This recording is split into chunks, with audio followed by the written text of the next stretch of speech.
Oga manaja ina so banki ta bani bashi zan bunkasa gona ta. Ai gwamma ka tattara kayanka ka koma kudu. Ka canza sunanka kuma zuwa Nonso ko Tunde kamar ya. Saboda duk bankunan Najeriya a can suke. Wannan kuma menene? Wannan kango ne da suka kafa anan domin su karbi kuɗin ku su aje. Amma duk wata shawara daga can ake yanki. Ban gane ba ga kwamfutoci ina zuwa na aje kuɗi kuma na cira. Ya za a kira wannan wajen kango kuma? Kai ka san ko me amfanin banki? Aje kuɗi? Wannan karami kenan. Ka san me yasa tattalin arzikin arewa ya tsaya cak tun 2004? Rashin addu'a. Ka san me yasa mai kosai, mai sai da tumatir, mai wanki da guga, mai chemist, manomi da duk wasu masu ƙananan sana'o'i suka samun ci gaba suka tsaya a waje ɗaya cak, wasu ma ce ma suka durƙushe ɗan bakin ciki a rashin bankuna ne. Malam kai duka fa rikita na fa. Dole ka ruɗe mana. To me haɗa banki da duk wannan bala'in da kake ta lissafowa? Babban amfanin banki a al'umma da duk wata al'umma ta ci gaba shine ba da bashi. Bai masu ƙananan sana'o'i bashi yadda za su tashi su girma sannan kuma su ringa biyan wannan bashi suna baiwa banki. To idan suna haka su za su rage kansu talauci, za su ƙara bunƙasa, tattalin arzikin wani waje yana ƙaruwa, talauci na raguwa. To yanzu duk waɗannan bankunan da nake gani masu yawa a nan arewa kana nufin duk ba wanda zai bamu bashi a cikin su? Yawancin su da bankunan kudu ne, ina ruwansu da yan arewa. Ai nasu suke baiwa a can domin nasu tattalin arzikin ya ginu. Kai yanzu kana so yaronka ya gama makaranta ya samu aiki mai kyau domin ya kula da kai. Kana buƙatar haka kuma shikenan sai ka dauki wannan kuɗin makarantar nashi kuma sai ka baiwa makocinka bashi zai siyo wulbaro kuma ka san da wani kuɗi suke amfani har da wanda kake kawa a jiya da shi suke ɗauka suke baiwa nasu aro domin su gina kansu su gina junansu amma kai yanzu ka zo ka ce a baka wannan kuɗi a baka aron wannan kuɗi ba za su baka. To jaiz taj yaushe suka kafu kamar ya kafin a kafa su ka san irin wahalar da aka sha. To ai ko jarin kafa su da ƙyar aka samu wanda suka dan bada wani abu kuma a hali yanzu karfin su bai kada su ringa bayo masu kananan sana'o'i tallafi ba. To mu yan arewa muka yi wa laifi ne? Kanku kuka yi wa. Ina nufin me yasa ba mu da bankuna masu kyau masu karfi kamar na mutanen ku? Bari in baku labari. Hajiya Binta O na gari babbar yar kasuwa ce, mutane kuma sun gida da ita suna kawo mata kudaden su tana ajiye musu.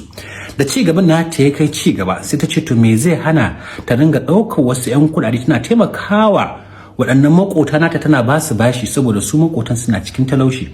In ta ba su bashi in yaso sai su fara yan ƙananan sana'o'i kamar markaɗe ne, a'a kitso ne, a'a awara ne, yadda idan suka ginu kuma sai su ringa biyan bashi wannan kaɗan da yadda talauci zai ragu. Kaga ba sai tana ba su kyautar kuɗi ba ko suna zuwa bara.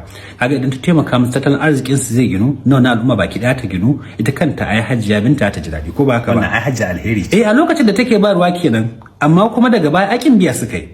Wasu ba su samu ba kawai cinye kuɗin suka yi, wasu kuma da suka samu suka girma kyashi ya hana su damu da kuɗinta. To ba ka gani sai Hajiya ta shiga wani irin hali na rashi da tashin hankali saboda masu kuɗi da suka mata ajiya suka ce ina yan kuɗaɗen su. Dole ta sayar da kadarorinta da wasu abubuwa da take kasuwanci da su ta samu ta bibiya su saboda haka ta shiga cikin talauci da tashin hankali. Kaga wannan sana'ar take da shi ta daina, aikin da take da shi ma aka sallame ta. Duk aka yi ta mata dariya a unguwa. Gaskiya dai ba a kyauta mata ba. Amma a can kudu Madam Iyabo da ta tashi sai ta taimaka wa makociyarta wata wadda bata da komai, ta bata jari, da ta bata jari ita kuma sai ta fara markaɗe. Da wannan markaɗin da take yi ta biya wa yaron ta kuɗin makaranta, yaro ya je karatu ya karanto kasuwanci ya dawo ya zo ya ƙara mahaifiyar tashi bashi, a haka kuma suna samu suka biya ita Madam Iyabo kuɗinta. Shikenan mai markaɗe ta zo ma abin na ta bunƙasa ba kawai markaɗe take yi ba har sai da injin markaɗen take yi kuma da gyaran kayan markaɗen.